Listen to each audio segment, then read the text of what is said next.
வணக்கம். நம்முடன் தமிழ்நாட்டின் மிக முக்கியமான பொருளாதார அறிஞரான அண்ணன் ஆனந்த் சீனிவாசன் அவர்கள் இருக்கிறார்கள். அவருடன் பொருளாதாரத்தை தாண்டி சர்வதேச அரசியல் குறித்து நாம் தொடர்ந்து உரையாடி வருகிறோம்.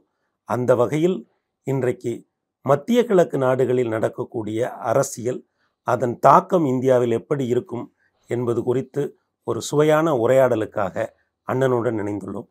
அண்ணன் வணக்கம். வணக்கம். மத்திய கிழக்கு நாடுகளில் இன்றைக்கு சிரியாவாக இருக்கட்டும், லெபனான், இஸ்ரேல், வெவ்வேறு நாடுகளில் அப்படி அந்த பிரச்சனைகள் போய்கிட்டே இருக்கலான்னு, அது உலக அரசியலில், ஜியோ பாலிட்டிக்ஸில் என்ன மாதிரியான தாக்கத்தை ஏற்படுது? நீங்கள் ஒன்று புரிஞ்சுக்கணும். மிடில் ஈஸ்ட் எப்படின்னா ஒரு மெஜாரிட்டி டெமோக்ரஸி இல்லாத ஊர். ஏன் டெமோக்ரஸி இல்லாத ஊர்னா, அவங்க ஒரு ராஜா, அவங்கள்ட்ட நிறைய எண்ணெய். இது 1920s 30sலேருந்தே 40கள்லேயே வந்துருச்சு. அந்த எண்ணெயை வெஸ்டர்ன் யூரோப்பும் அமெரிக்காவும் யூஸ் பண்ணி வளர்ந்தாங்க. அந்த எண்ணெய்க்கு உரிய விலையை இந்த ராஜாக்கள் எடுத்துக்கிட்டாங்க. ஸோ அந்த பிரஜைகளை டைட் பண்ணி டஃப் பண்ணிட்டாங்க. அந்த ஏரியா ஃபுல்லாக பிரிட்டிஷர் கண்ட்ரோலில் தான் இருந்தது. நீங்கள் பார்த்தீங்கன்னா நீங்கள் எந்த நாடை பார்த்தாலும் அது பிரிட்டிஷ் கண்ட்ரோலில் இருந்தது.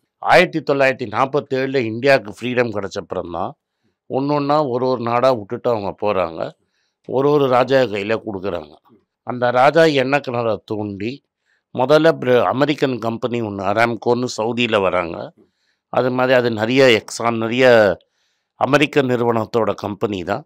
கொஞ்சம் சவுதிக்காரங்க பார்ட்னராக இருக்கிறாங்க. அப்படி ஆரம்பித்து கடைசியில் இந்த சவுதி, குவைத் அவங்கெல்லாம் என்ன பண்ணிட்டாங்கன்னா, நாங்களே எண்ணெயை தோண்டிக்கிறோன்னு இன்றைக்கி அவங்களே எண்ணெயை தோண்டி ரிஃபைன் பண்ணிட்டு எண்ணெயாக விற்கிறாங்க. கொஞ்சம் ரிஃபைனிங் பண்ணி விற்கிறாங்க. இது கம்ப்ளீட்டாக ஒரு ராயல் ஃபேமிலியோட கண்ட்ரோலில் இருக்குது. அவங்களோட பிரஜையை அப்படி ஒரு டைட்டாக அமுக்கி வச்சுருக்கிறாங்க. அந்த பிரஜையோட என்ன காம்பேக்ட் பண்ணி வச்சுருக்காங்கன்னா, உங்களுக்கு எல்லா வசதியும் நாங்கள் பண்ணி கொடுத்துட்றோம். உங்களுக்கு மெடிக்கல் ட்ரீட்மெண்ட்டு, படிக்கிறது, காலேஜு ஃபீஸு, கல்யாண செலவு, எல்லா செலவும் நாங்கள் பார்த்துக்குறோம். நீ ஜனநாயகம்லாம் கேட்கக்கூடாது. மக்களுக்கு தேவையான வசதிகளை செஞ்சு கொடுத்துருவாங்க. ஆனால் மக்கள் ஜனநாயக உரிமைகள் மீது மட்டும் ஒன்றுமே கூட மக்களும் சந்தோஷமாக தான் இருந்தாங்க. இங்கேருந்து இந்தியாவிலேருந்து, பங்களாதேஷ்லேருந்து, ஸ்ரீலங்காலேருந்து, ஃபிலிப்பீன்ஸ்லேருந்து, முதல்ல யூரோப்லேருந்து ஆட்களை கூட்டிகிட்டு போய் அங்கே வேலைக்கு வச்சாங்க. 70கள்லேருந்தே இந்தியர்கள் அங்கே வேலையில் இருக்காங்க. அதில் ஒரே ஒரு ஊரில் மட்டும் எண்ணெய் ரொம்ப கிடையாது. அந்த ஊர் துபாய். அது 7 எமிரேட்ஸ் சேர்ந்து ஒரு ஊர். அதில் துபாயில் எண்ணெய் ரொம்ப கம்மி. அபுதாபியில் மட்டும்தான் எண்ணெய். ஸோ அது ஒரு ஃப்ரீ மார்க்கெட் ஏரியாவாகிடுச்சு. யார் வேணால் எப்போ வேணால் வரலாம், வியாபாரம் பண்ணிக்கலாம். 2% தான் லோக்கல் பாப்புலேஷன். 98% வெளியாளுங்க தான். ஸோ அங்கே ஒரே பணம் புழக்கம். பணம் தான் பயங்கர பணப்புழக்கம். ரியல் எஸ்டேட்டு எல்லாம். ராஜாவால் என்ன வேணால், மக்கள் என்னெல்லாம் கேட்குறாங்களோ அதுக்கு மேலே அவரால் கொடுக்க முடியும். அதனால் அங்கே மக்களும் ஹாப்பி, ராஜாவும் ஹாப்பி. அந்த 7 நாடு யுஏஇயில் மற்ற எல்லா இடத்துலையும் ட்ரபிள் நடந்தாலும் இந்த யுஏஇயில் ட்ரபிளே நடக்காது. ஏன்னா இருக்கிற பொருளாதாரம் ரொம்ப strong. And Iran, Lebanon, Syria, நீங்கள் சொல்கிற ட்ரபிள்டு ஏரியாஸ் இருக்குல்ல, அங்கெல்லாம் மெட்டீரியல் இங்கேருந்து தான் போகும், துபாயிலேருந்து தான் போகும். அதனால் அது ரொம்ப ஸ்ட்ராங்கான ஏரியா. மற்ற ஊர்லலாம் இப்போ என்ன ப்ராப்ளம்னா, கச்சா எண்ணெயோட விலை குறைய ஆரம்பிச்சிருச்சு. அதனால் அவங்க பட்ஜெட்டு மீட் ஆக மாட்டேங்குது. பொருளாதார ப்ராப்ளம், சிக்கல்கள் வந்துருச்சு. இதுதான் இன்றைக்கி இருக்கிற ப்ராப்ளம். பட் இதுக்கு முன்னாடி இருந்தபோது என்ன பண்ணாங்கன்னா, அவங்கள்ட்ட பணம் நிறைய இருந்தது. 70லேருந்து 2016-17 வரைக்கும் அவங்கள்ட்ட பணம் புழக்கம் ரொம்ப ஜாஸ்தி. அதனால் அவங்க இஸ்லாமை ஒரு ரிலிஜனாக வெளியூருக்கு எக்ஸ்போர்ட் பண்ணாங்க. மற்ற ஊரில் இருக்கிற இஸ்லாமியர்களுக்கு பணம், மசூதி கட்டுறது, நல்ல வசதி பண்ணி கொடுக்கறது, இதெல்லாம் நிறைய செஞ்சாங்க. அதே சமயத்தில் அவங்களதில் ஒரு ஹோலி வார் அப்படிங்கிற ஒரு கான்செப்ட் இருக்குது. தட் இஸ், அவங்க 2 ரிலிஜன் தான். எதர் நீ இஸ்லாமியர் இல்லாட்டா நீ காஃபிர். காஃபிர்னா நீ ஒரு கடவுள் நம்பாமல் பல கடவுள்களை நம்பிடுவான். உங்களோட மேலே அவன் போர் போடுவான். இதுதான் இவங்களோட கதை. இங்கே ப்ராப்ளம் 2 இடத்துல இருக்குது. ஒரு ப்ராப்ளம் இஸ்ரேல், இன்னொரு ப்ராப்ளம் ஆப்கானிஸ்தான். இங்கே தான் நம்மளுக்கு ஆரம்பிக்குது. இன்றைக்கி இந்த பேட்டியில் 2த்தையும் பேச முடியாது. இஸ்ரேலில் நம்ம அப்புறம் பேசுவோம். இந்த ரியல் ப்ராப்ளம் எப்போ ஆரம்பிக்குதுன்னா, சோவியத் யூனியன் வந்து ஆப்கானிஸ்தானை இன்வைட் பண்ணுறாங்க. இன்வைட் பண்ணி அதை பிடிச்சிக்கிறாங்க. அப்போ கூட இந்திரா காந்தி வந்து சோவியத் யூனியன் க்ளோஸாக இருந்தாலும் சோவியத் யூனியனை அவங்க சப்போர்ட் பண்ணல. நீங்கள் ஆப்கானை பூந்தது தப்பு அப்படின்னு சொல்லிட்டு விட்டுடுறாங்க. இந்த ஆப்கானிஸ்தானுக்குள்ளே பூந்த உடனே அந்த சோவியத்துக்கு கவுண்டர் கொடுக்கறதுக்காக அமெரிக்கன்கள் வந்து பாகிஸ்தானை ரெடி பண்ணுறாங்க. இந்த பாகிஸ்தானை ரெடி பண்ணுறது வந்து ஜியாவுல் ஹக்னு பாகிஸ்தானில் ஒரு அதிபர் இருக்கார். இவங்களுக்கு எண்ணெயெல்லாம் இவன் தானே வாங்கிக்கிறான். இந்த மிடில் ஈஸ்டில் பண்ணுற எண்ணெயெல்லாம் அமெரிக்கா தான் வாங்குது.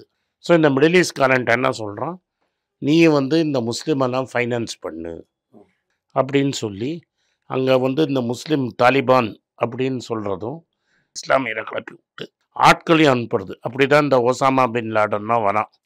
அவன் ஆக்சுவலி அமெரிக்காவில் படித்த ஒரு கெமிக்கல் இன்ஜினியர். அவர்லாம் ரேடிக்கல் ஆகி நான் வந்து ஹோலி வார் போடுறேன்னு சொல்லி சோவியத் யூனியனுக்கு அகேன்ஸ்டாக கிளப்புறாங்க.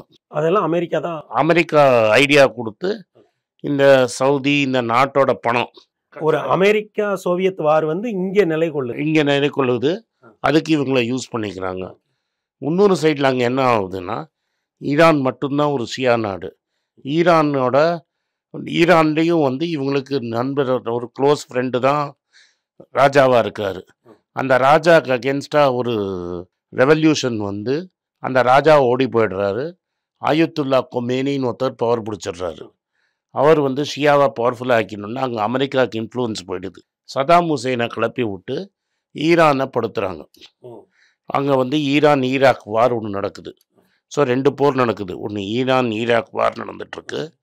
ஸோ அந்த சதாம் ஹுசைனை ஆயில் கொடுத்து பணத்தை கொடுத்து ஈரானுக்கு அகேன்ஸ்டாக ஏவி விடுறதும் அமெரிக்கா தான். ரைட்டா? ஏன்னா இவனோட ஹாஸ்டேஜ்னு பல பேரை பிடிச்சி வைக்கிறாங்க. ஜிம்மி கார்ட்டரோட எலெக்ஷன் தோத்ததே அதனால தான் தோக்குறாரு. ஸோ ஈரானுக்கு அகேன்ஸ்டாக 10 வருஷமாக ஏவி விடுறாங்க.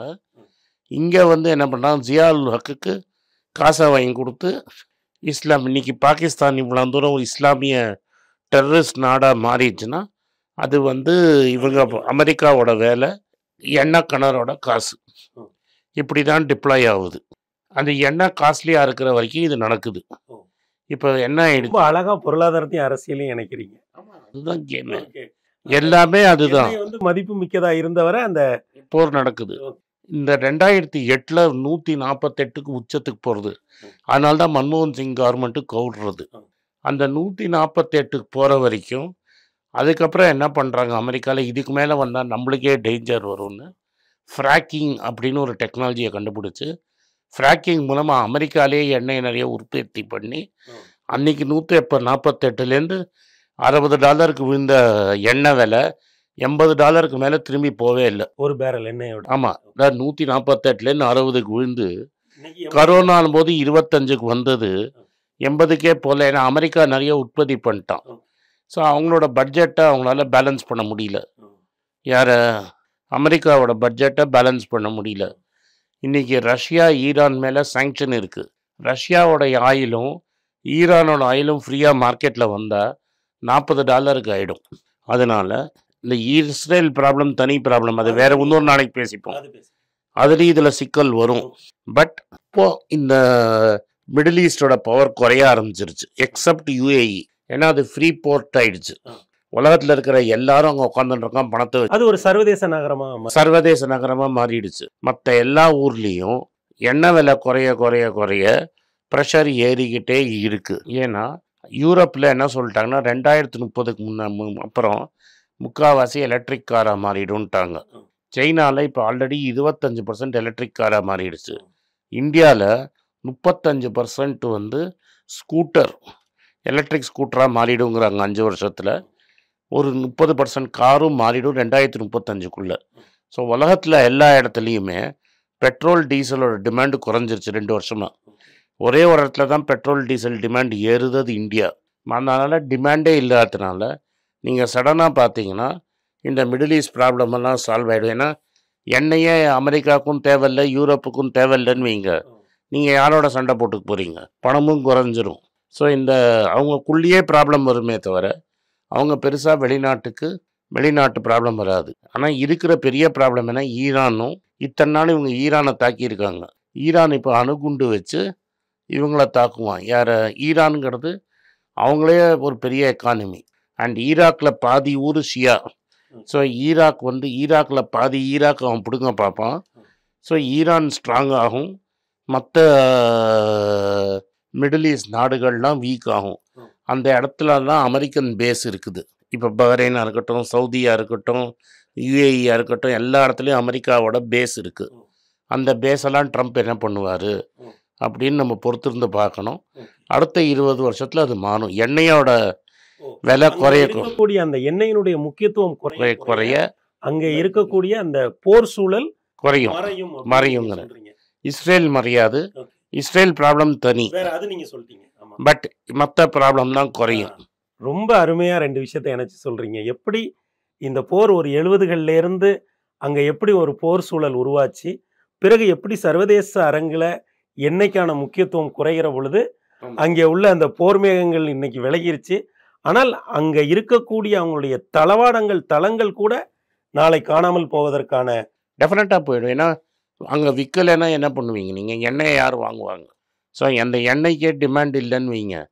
இப்போ வீட்லேயே நீங்கள் சார்ஜ் போட்டு ஸ்கூட்டரை ஓட்டு போனால், காரை ஓட்டு போனான்னா எவன் பெட்ரோல் டீசல் போட்டு கார் ஓட்டுவான்? நிச்சயமா மத்திய கிழக்கு நாடுகளினுடைய அரசியலையும் பொருளாதாரத்தையும் இணைத்து ஒரு ஏறக்குறைய ஒரு 50 ஆண்டு கால வரலாற்றை மிகவும் சுருக்கமாகவும் ஆழமாகவும், ரொம்ப சுருக்கமாக சொல்லிட்டேன். இதுல ஒன்னொன்னுக்கும் நுணுக்கம் இருக்கு. அது நீங்க சொன்னது ஒன்னொன்னு 1 மணி நேரம் பேசலாம், புரியுது. ஆனால் ஒரு பிராட் பிக்சர் தான் நான் கொடுத்தேன். அரசியல் எப்படி ஒரு சர்வதேச அளவில் எழுந்தது, பிறகு அது எப்படி, இன்ஃபேக்ட் நான் இன்னும் தைரியமா சொல்லலாம்னா, தஞ்சாவூர் மாவட்டத்துக்கு போனீங்கன்னா பல கிராமத்துல இந்த எண்ணெய் அரசியலோட ஏரியா உங்களுக்கு நல்லா புரி வரும். ஓ, எப்படி? நீங்க தஞ்சாவூர்லேருந்து கும்பகோணம் வந்து கார்ல போய் பார்த்தீங்கன்னா அப்போ உங்களுக்கு புரியும். நிச்சயமா அது எப்படி தமிழக சூழல் வரைக்கும் நீங்க பொருத்தி சொல்றீங்க. இந்த உங்களுடைய சிறப்பே இப்படி ஒரு கஷ்டம், ஒரு மிகவும் சிக்கலான விஷயங்களை ரொம்பவும் நீங்க யாராவது ஒருத்தர் காரை எடுத்துக்கிட்டு தஞ்சாவூர்லேருந்து கும்பகோணத்துக்கு 2 ரூட்ல போயிட்டு வந்தாங்கன்னா நான் சொன்னது சரியா இல்லையான்னு நீங்க சொல்ற அரசியல் புரியுது. நிச்சயமாக ஒரு இவ்வளவு சிக்கலான ஒரு சர்வதேச அரசியலை ஒரு உள்ளூர் நிகழ்வோடு பொருத்தி இவ்வளவு ஆழமாக எங்களுக்கு விளக்கியதற்காக எங்களது உளமார்ந்த நன்றி. நன்றி. வணக்கம். இது ஆனந்த் ஸ்ரீனிவாசன். இது என்னோட பர்சனல் சேனல். மணி பேச்சுக்கு தனியாக ஒரு சேனல் இருக்குது, அது டெலிகிராஃப் சேனல். இது என்னோட பர்சனல் சேனல். நான் என்ன நினைக்கிறேன், நான் வந்து தத்துவ பேச்சை பற்றி என்ன பேசுகிறேன், நான் வந்து பொருளாதாரத்தை பற்றி என்ன நினைக்கிறேன், ஜென்ரல் பொருளாதாரத்தை பற்றி நினைக்கிறேன், என் ஐடியாலஜியை பற்றி நான் என்ன நினைக்கிறேன், என்னோட ஃபிலாசபி, என்னோட நம்பிக்கை, ரமண மகரிஷி, சார்லி மங்கர் பற்றிலாம் எல்லாம் நினைக்கிறேன்னு இதில் பேசுவேன். இதில் வீடியோ அப்டேட் அப்பப்போ வரும். நீங்கள் சப்ஸ்கிரைப் பண்ணிங்கன்னா என்ன நீங்கள் பர்சனலாக ஃபாலோ பண்ணுறீங்க. இது மணி பேச்சு இல்லை, இது இன்வெஸ்ட்மெண்ட் இல்லை.